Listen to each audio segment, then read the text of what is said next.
Today I'm going to walk you through exactly how to use ClickUp's Whiteboards, one of the most powerful visual collaboration tools inside ClickUp. By the end of this tutorial, you'll know how to set up your very own whiteboard, use helpful templates, and customize it with shapes, text, and connections, so you can organize ideas or map out projects with confidence. Let's dive right in and get started.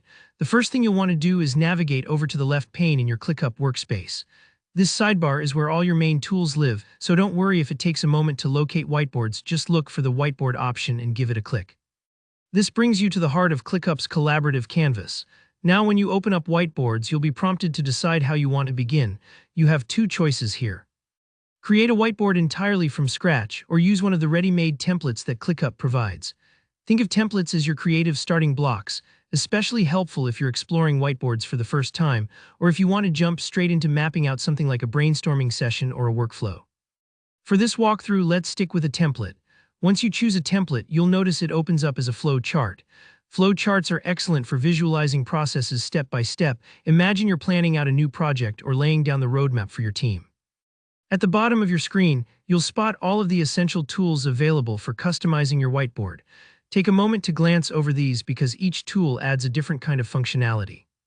Let's try adding some shapes to our whiteboard. Shapes like rectangles, circles, or diamonds are the building blocks of flow charts and diagrams. You simply select your shape of choice from the toolbar, then click onto the canvas to place it. This part is a bit like sketching boxes and circles on a physical whiteboard, only digital. If you ever find yourself unsure which shape to pick, remember, rectangles are great for main steps or ideas, diamonds often represent decision points, and circles can highlight milestones or key events. Next, you'll want to add text inside your shapes. Just click on any shape and you'll see a text box pop up. Here you can type in whatever information makes sense, maybe a task name, an explanation, or a date.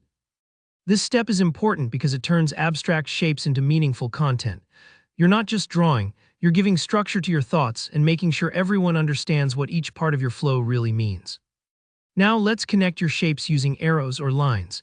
This is where your whiteboard starts to come alive. Use the connectors in the toolbar to draw lines from one shape to another. The arrows help visually show the direction or order of your process. For instance, if you've mapped out a sequence of steps for a project, arrows make it clear which step comes next. If you ever get turned around here, just pause and think about how you'd explain the sequence to a teammate. The arrows do exactly that visually. And that's really the essence of using ClickUp's whiteboards. As you experiment, don't worry if you have to move shapes around or tweak things. That's the beauty of a digital whiteboard. You can change, erase, and reorganize as many times as you need until your ideas feel just right. Thanks so much for watching. If you found this guide helpful, please tap the like button, and if you have any questions or want to share how you use ClickUp Whiteboards, drop a comment below. For more step-by-step tutorials like this, don't forget to subscribe. Good luck mapping out those big ideas, and I'll see you in the next video.